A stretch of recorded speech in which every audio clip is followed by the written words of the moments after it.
Bem, essa é a primeira aula, né, do curso de Métodos da Física Teórica 1. E nessa primeira parte nós vamos estudar um pouco sobre análise vetorial. Vamos revisar alguns conceitos, né, relativo a vetores, principalmente vetores, e estudar algumas propriedades inerentes à diferenciação e integração vetorial. Então, nessa primeira aula, nós vamos considerar algumas definições e abordagens elementares a respeito de vetores e também uma operação de transformação sobre campos vetoriais que está relacionado à rotação de eixos coordenados.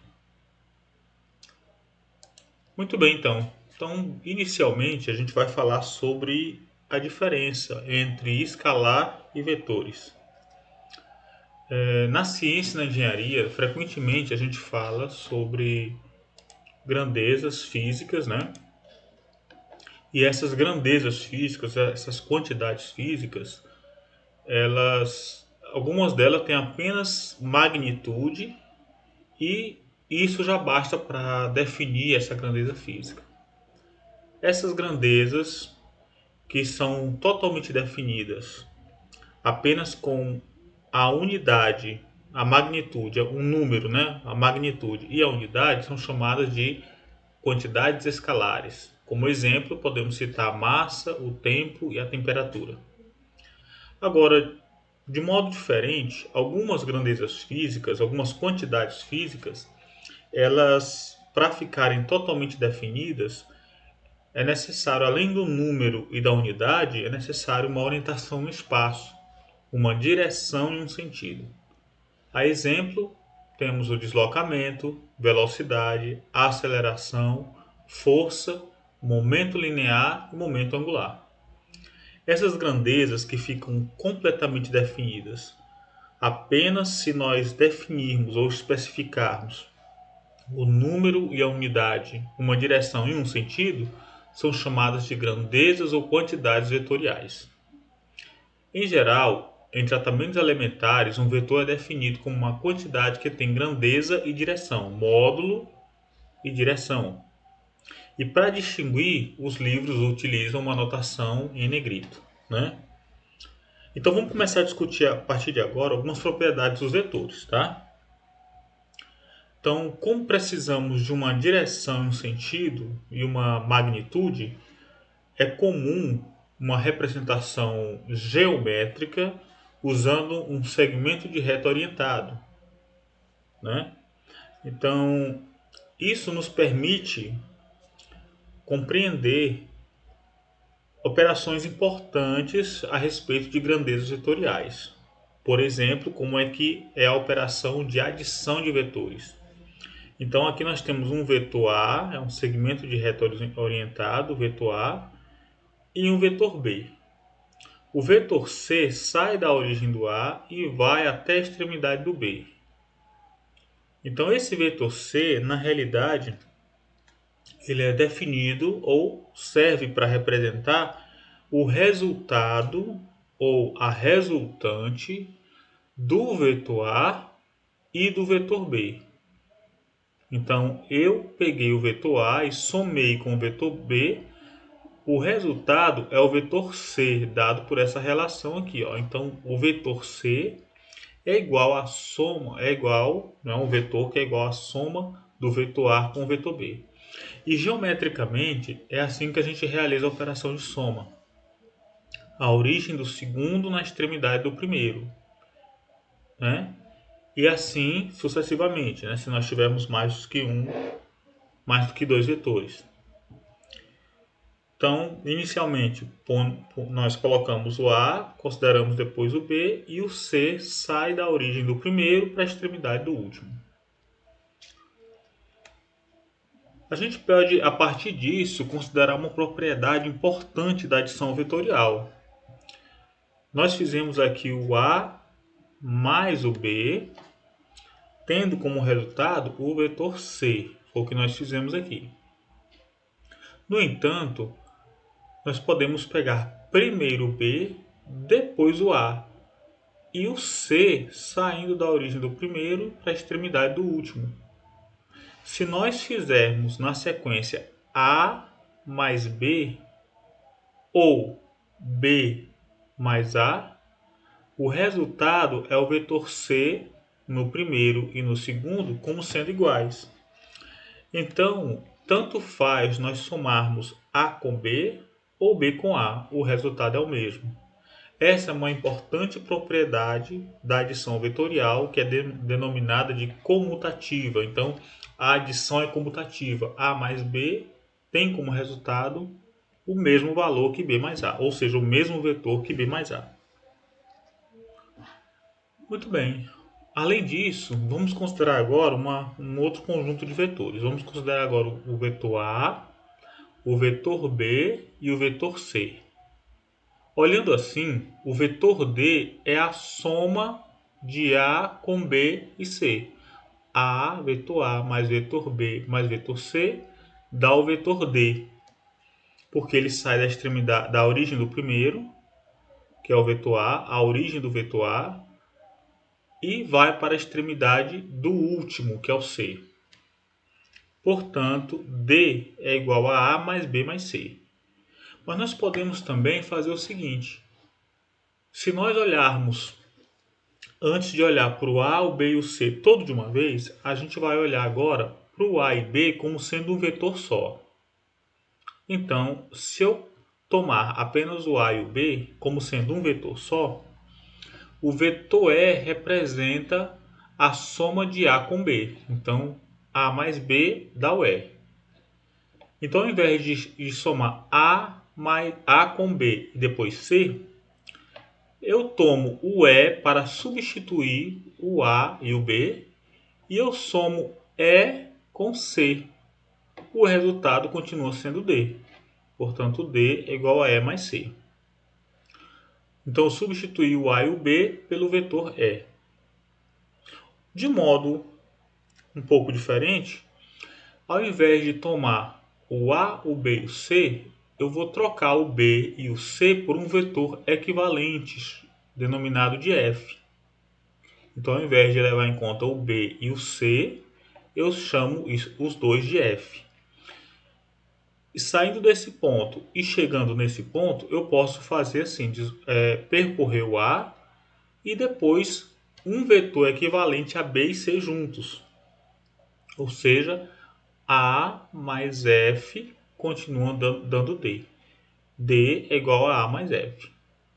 Portanto, eu posso realizar uma soma de A com B primeiro, dando e depois somar com C. Ou eu posso tomar o A e somar B e C, dando F.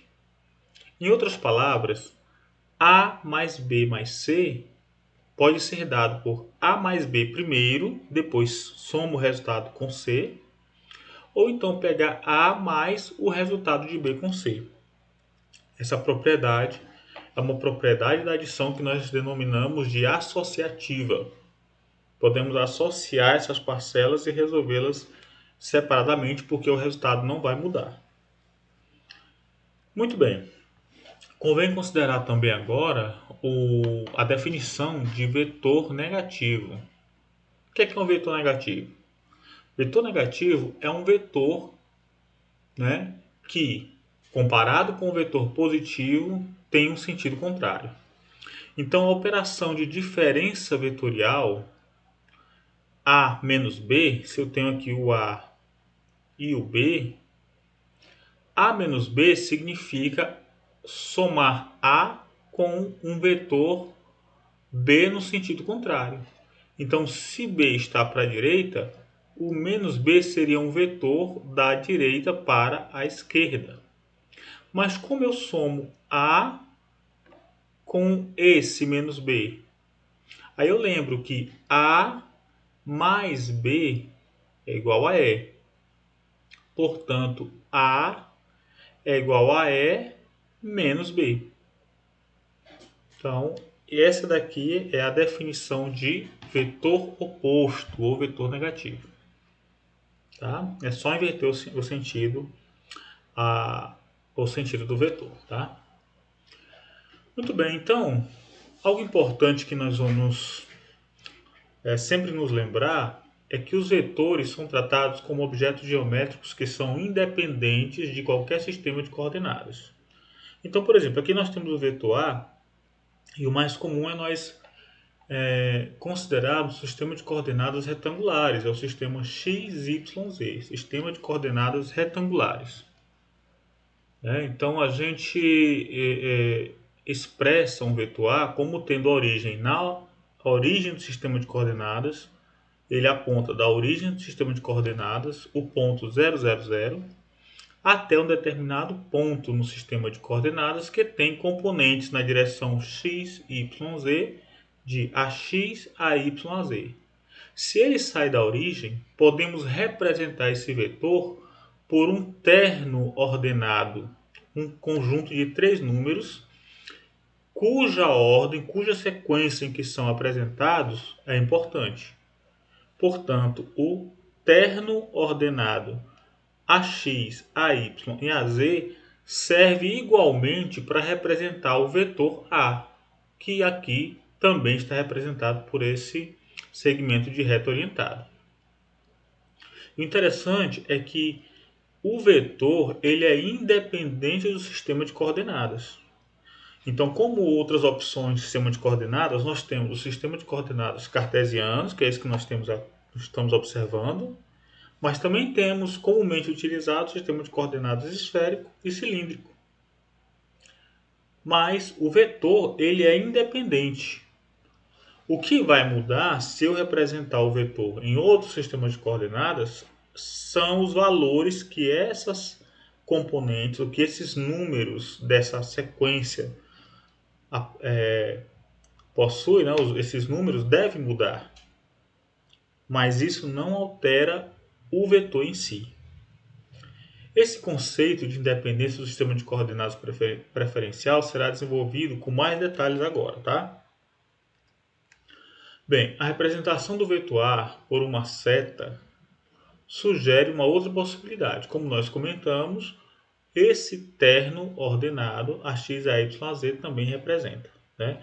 Com o vetor tem sua origem lá no 0, 0, 0 e a sua seta no ponto ax, ay, az. Vamos representar então o vetor R como um vetor posição que localiza qualquer ponto do espaço.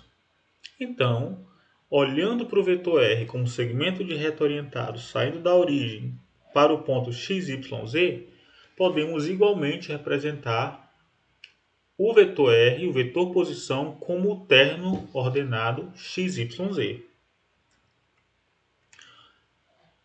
Se nós considerarmos agora a projeção do vetor em cada um dos 3 eixos, nós podemos expressar x como sendo r cosseno alfa, onde alfa é o ângulo do vetor com o eixo x, o y é r cosseno beta, com beta sendo o ângulo do vetor com o eixo y, e z é r cosseno gama, com gama sendo o ângulo entre o vetor e o eixo z. Aqui, esses ângulos, cosseno de alfa, cosseno beta, cosseno gama, são denominados cossenos diretores, onde alfa é o ângulo entre o vetor dado e o eixo x positivo e assim por diante. Um pouco mais adiante, nós vamos entender que essas quantidades ax, ay, az, como eu até já adiantei, são também conhecidas como componentes ou projeções de A. E que cosseno ao quadrado de alfa mais cosseno ao quadrado de beta mais cosseno ao quadrado de gama dá igual a 1, o que corresponde a uma propriedade denominada de normalização. Tá, um detalhe interessante é que a gente viu que o alfa é o vetor entre o ângulo entre o vetor e o eixo x. Aqui na figura, na figura 1.5, você percebe que a representação está incorreta, tá? O alfa aqui está entre o eixo x e a projeção do vetor no plano xy. Não é verdade, não está certo, viu? Esse alfa deveria ir até aqui, ó, até o vetor em questão, tá bom? Então ficar atento para isso, viu? Muito bem. Então vetores entram na física em duas formas distintas. Primeiro, um vetor A pode representar uma única força agindo sobre um único ponto, como a força da gravidade, né? E dois, o vetor A pode ser definido como uma região estendida no espaço, onde cada ponto do espaço tem um vetor associado cuja magnitude, direção e sentido depende do valor de x, y, z. Essa segunda opção descreve o que nós chamamos ou que nós nos referimos comumente como campo vetorial, como um espaço, uma região do espaço cujo cada ponto, né, onde cada ponto do espaço tem um vetor associado, cuja magnitude, direção e sentido é uma função da posição de x, y, z. Tá? Então, exemplos disso, ó, representamos o campo vetorial A como sendo x chapéu a x, y mais y chapéu a y mais z chapéu a z. X, y e z chapéu são vetores unitários na direção x, y, z. São os vetores de base do sistema de coordenadas retangulares. E também que é uma propriedade interessante é que essas componentes, que o módulo de A é igual a raiz quadrada de ax ao quadrado mais ay ao quadrado mais az ao quadrado. Tá? Bem, em substituição à técnica gráfica da adição, nós vimos como é que a gente realiza essa operação. A gente coloca a origem do segundo na extremidade do primeiro, vai encadeando, né, os vetores, e o vetor soma é aquele vetor que sai da origem do primeiro para a extremidade do último. Então a gente pode fazer, além da adição geométrica, a gente pode também realizar uma adição algébrica. Como? Representando cada um dos vetores em termos das suas componentes. Então, para um vetor A que tem como componentes ax, ay e az, e um B que tem componentes bx, by, bz, as operações de soma e adição, de soma e subtração, são dadas somando-se termo a termo ou componente a componente, né, os respectivos vetores, tá? Então, x chapéu, a componente na direção x do vetor soma A com B vai ser ax mais bx. Da diferença vai ser ax menos bx e assim por diante. Então, uma maneira de enxergar isso, imagina num sistema bidimensional, para simplificar o entendimento, esse A é a x chapéu a x mais y chapéu a y. O B é x chapéu bx mais y chapéu by. Bem, como é que seria isso?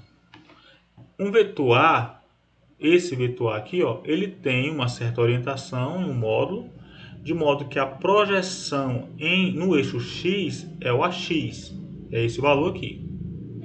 Já a projeção na direção do eixo y é a y, é isso. Então esse vetor, por exemplo, pode ser esse aqui, ó. Já o B tem componente bx, tá? E componente by, que é essa altura. Se eu estou somando geometricamente, eu coloco a origem do segundo na extremidade do primeiro. E o vetor soma sai da origem do primeiro para a extremidade do último, que é o B. Quais são as componentes do A mais B? Ora, o A mais B ele tem componente, olha, em x, ax mais bx, tá aqui, ó, ax mais bx. E na direção y tem componente AY mais BY. AY mais BY. Portanto, o vetor soma, ou subtração, né? Eu somo termo a termo as componentes em x, em y, em z, se for o caso, né? E assim por diante. Tá? Então eu posso fazer a operação de adição tanto geometricamente quanto algebricamente. Bem, rotação de eixos coordenados. Para a gente compreender essas propriedades dos vetores e definir uma grandeza como grandeza vetorial, é importante nós compreendermos como é que vetores se transformam, como é que os campos vetoriais se comportam mediante uma transformação, uma operação de transformação. Como, por exemplo, digamos que eu tenho um vetor R, localize esse ponto aqui ó, no plano XY, né, uma situação bidimensional para simplificar. E esse vetor R, ele está sendo aqui representado, a gente viu que ele não depende do sistema de coordenadas, ele é o mesmo R. O que vai mudar são as suas componentes, a maneira como ele é representado em cada um dos sistemas de coordenadas. Então nós temos dois sistemas de coordenadas aqui. Ó. Nós temos o sistema sem linha, x e y, e o sistema com linha, x', y', que está rotacionado com relação ao sistema sem linha de φ, tá bom? Então esse x' é o φ subindo, esse x' é o x subindo, e esse y' é o y girando aqui, ó, tá? Bem, então para cada um desses sistemas de eixos, né, sem linha, o sem linha e o com linha, nós temos componente x, componente y e no sistema com linha, componente x e componente x' e componente y'. Mas a gente percebe que o tamanho, por exemplo, o tamanho dessa componente x não é igual ao tamanho do x'. E nem, né, a componente y é igual à componente y'. Mais uma vez, o R não mudou. O que mudou foi o sistema de coordenadas, portanto, as componentes. Mas o R continua invariável. A relação entre essas componentes é que x' é igual a x cosseno φ mais y seno φ, e o y' é igual a menos seno φ mais y cosseno φ. Como é que de onde é que vem essa relação? Muito bem, então nós vamos derivar as relações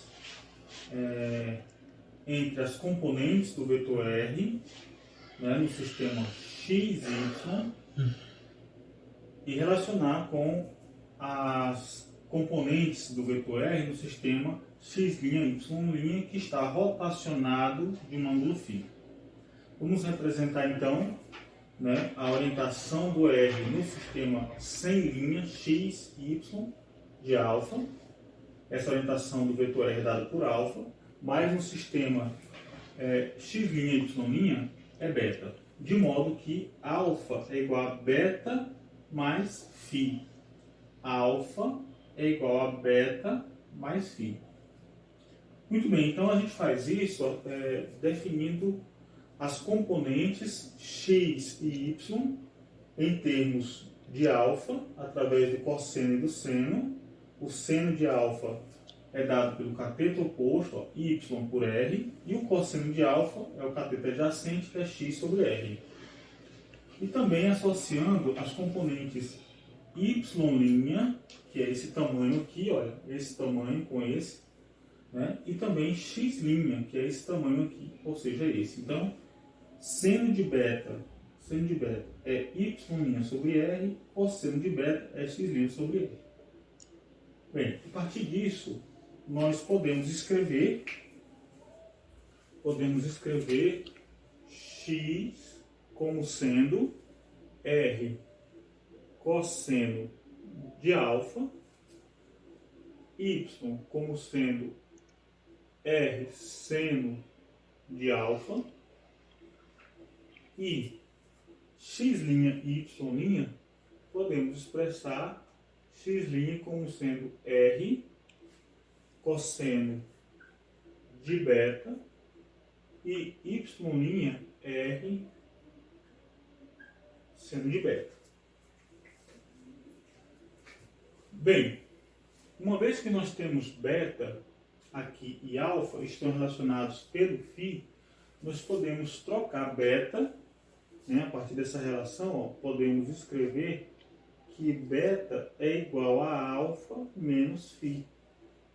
Então, x' fica R cosseno de alfa menos φ e y' igual a R seno de alfa menos φ. Então, expandindo aqui, olha, expandindo o cosseno da diferença e o seno da diferença, vai ser R que multiplica. A diferença vai ser cosseno alfa cosseno φ mais seno alfa seno φ. E aqui o seno vai ser R seno alfa cosseno φ menos seno alfa aqui, ó, seno alfa cosseno φ menos seno φ cosseno alfa. Muito bem. Acontece que da relação do seno e cosseno de alfa, nós podemos substituir, olha, cosseno de alfa, seno de alfa, seno de alfa, cosseno de alfa. Então, nós vamos ter que x' é igual a R que multiplica. Cosseno alfa é x sobre R vezes cosseno φ mais seno alfa é y sobre R vezes seno φ. Y', a componente no eixo y' do R vai ser R que multiplica seno alfa é y sobre R cosseno φ. Seno alfa vai ser y sobre R cosseno φ menos, aqui fica cosseno alfa é x sobre R. X sobre R seno φ. Bem, esse R cancela esses dois R's, assim como esse R também cancela esses dois R's. Logo, o resultado é x' é igual a x cosseno φ mais y seno φ e o y' igual a y cosseno φ menos x seno φ.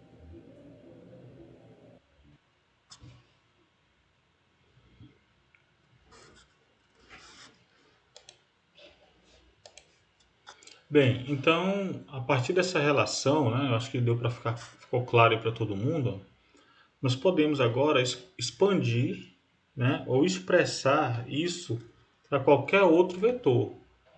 Qualquer vetor, né, qualquer grandeza é definida como uma grandeza vetorial se ela obedece a essa relação de transformação de coordenadas.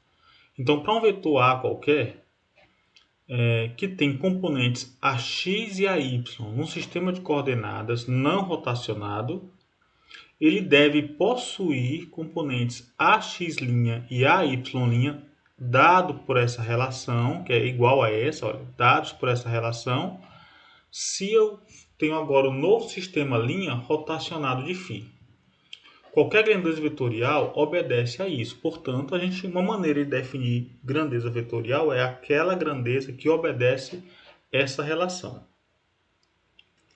Bem, para facilitar a escrita, a nomenclatura, a gente pode, e até vai facilitar também a gente expandir isso aqui para mais dimensões. Aqui a gente só está em 2 dimensões, x, y, mas quisermos utilizar 3 dimensões, um sistema tridimensional com o eixo z, ou outras quantas nós quisermos, podemos fazer o seguinte, podemos trocar o x por x1, a coordenada y pela coordenada x2 e, portanto, expressar cosseno de φ por A11 menos seno de φ por A21, seno de φ por A12, troquei o 2,1 por 1,2, apareceu o sinal de menos, ó. E o cosseno de φ aqui, né, A22. Dessa maneira, o x1' é igual a A11x1 mais A12x2. E o x2', que agora está no lugar do y', né? É A21x1 mais A22x2.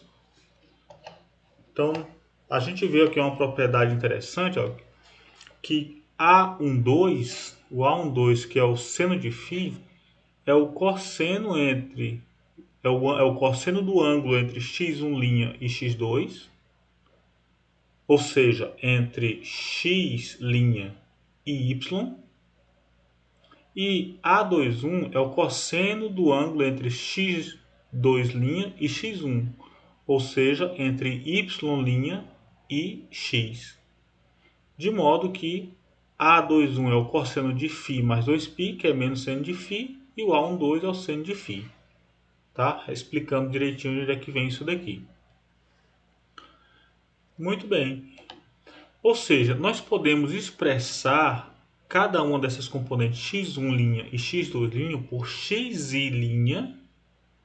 Olha só, xi' é a soma com j indo de 1 a 2 de a e j xj, onde o i, esse i aqui, ó, pode ser 1 ou 2. Quando o i for 1, eu vou ter o x1', eu vou ter essa expressão aqui, ó. Então vai ser x1' vai ser a somatória com j de 1 a 2 de A1j xj.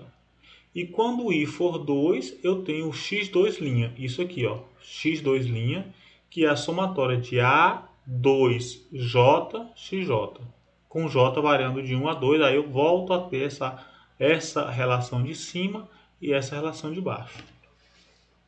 Se eu quiser extrapolar isso para mais dimensões, por exemplo, incluindo o eixo Z aqui que aponta agora na direção perpendicular à tela, né? Basta colocar esse i indo de 1 até 3 e o j indo de 1 a 3. Aí eu vou ter o A111, A121, A122, A123 e assim por diante, né? Então, essa notação ela simplifica muito, porque eu não preciso escrever uma soma, né, extensa para cada um dos componentes. Basta representar em termos da somatória. Então, se aqui eu tenho apenas para o caso bidimensional, né, a generalização para 3, 4 ou n dimensões é simples. É só aumentar o i de 1 até n, onde n é a dimensão, e o j também. Esse a e j continua sendo o cosseno do ângulo entre x e o xj. Muitas vezes o limite superior de n e a faixa correspondente de i não serão indicados.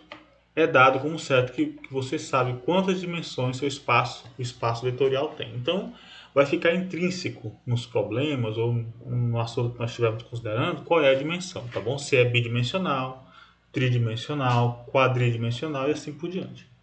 Então, essa expressão generaliza a transformação vetorial para a quantidade de dimensões que nós desejarmos. Agora, uma coisa interessante é que se o A e J é da relação entre o ângulo, entre x e o xj, então ele é dado por uma variação em x em relação a x com relação a xj. E essa rotação inversa, mudando agora, ao invés de rotacionar em φ, se eu rotacionasse de menos φ, o que mudaria nessa expressão é que agora eu teria, ao invés de ter o ij como sendo derivada de xi' com relação a dxj, nós vamos ter a derivada em xj com relação a x', dando o mesmo a e j. Ou seja, em outras palavras, a rotação do eixo de não linha para linha é equivalente à rotação do eixo linha para não linha. Tá? A relação entre as componentes vai ser a mesma, não vai fazer diferença. De modo que, se essas derivadas são parciais, e uma das propriedades da derivação parcial é que elas não interessam se você está derivando na subida ou na descida, né? Ou seja, a componente linha é dada pela derivada derivada parcial de x' com relação a xj, vj, ou derivação parcial de xj com relação a x'. Assim, né, uma das propriedades dos cosseno diretores é que esses cossenos satisfazem a condição de ortogonalidade. Ou seja, o que isso significa? Se eu somar os a e j e os a e k, o produto do a e j com o a e k, o resultado é o delta de jk. O que é esse delta de jk? Esse delta é o que a gente chama de... É uma função, não é exatamente uma função, mas é uma constante que define uma propriedade de ortogonalidade. Como assim? Esse delta jk é conhecido como delta de Kronecker e ele só pode ter dois valores. Ou ele é 1 ou ele é 0. Quando é que ele é 1? Quando esses dois índices são iguais. Por exemplo, delta 1, o valor é 1. Delta 2, delta 3, delta 4, delta 5, todos eles valem 1. Mas se os termos forem cruzados, esses índices aqui, o JK, forem diferentes, foram cruzados, o valor é 0. Então, delta 2 dá 0. Delta 3, 1 dá 0. E assim por diante. Bem, então ele pode ser igual a 0, pode ser diferente de 0, né? Pode ser igual a 1 ou pode ser igual a 0, dependendo da igualdade ou diferença entre os seus índices. Ao redefinir um vetor em termos do modo como seus componentes se transformam sob a rotação do sistema de coordenadas, nós devemos enfatizar dois pontos. Primeiro, atente, olha, essa definição é desenvolvida porque é útil e apropriado para descrever nosso mundo físico. Nossas equações vetoriais são independentes de quaisquer sistemas de coordenada particular. A equação vetorial sempre pode ser expressa em algum sistema de coordenadas particular.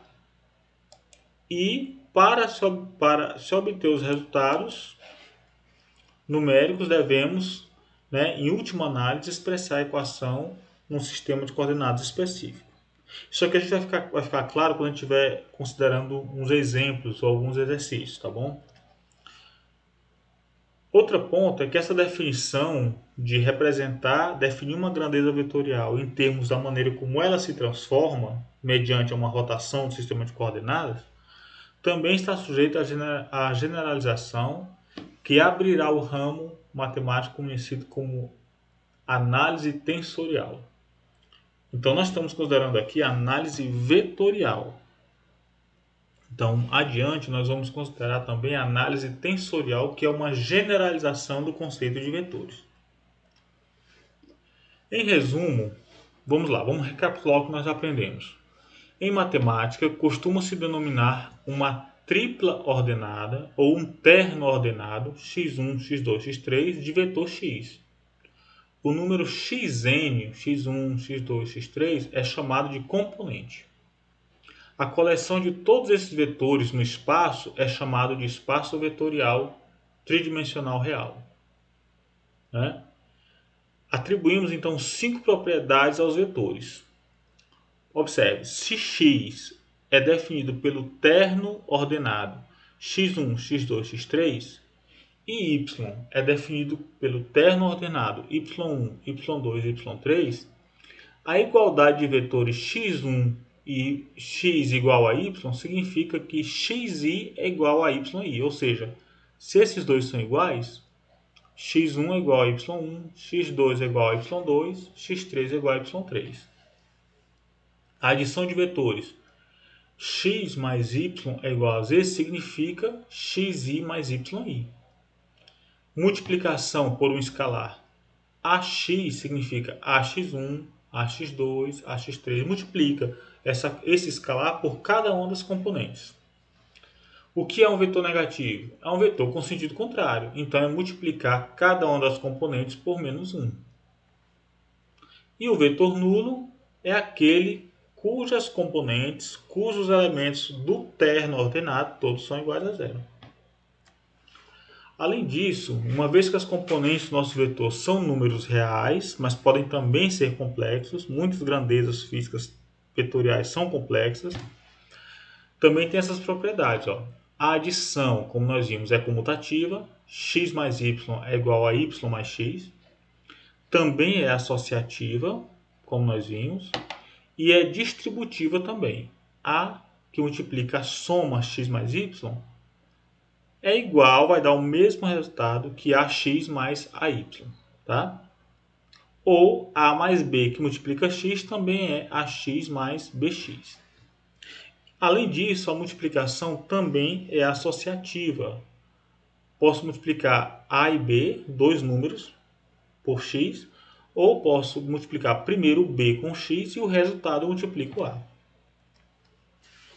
Além disso, o vetor nulo é único, assim como o negativo de um dado vetor x. Tá? Aí aqui ele fala um pouquinho sobre quantidades complexas, sobre o espaço de Hilbert, né, que nós vamos estudar só mais adiante, tá bom? Bem, aqui são algumas das referências que nós utilizamos, olha, então fiquem à vontade para estudar, dar uma revisada. Eu me baseei principalmente aqui no livro do Afken, né, que é a referência que nós utilizamos, e os problemas, alguns problemas que vocês podem encontrar no livro, também servem de base para vocês irem já considerando, já estudando e aproveitar para anotar as dúvidas que tiverem. Tá bom?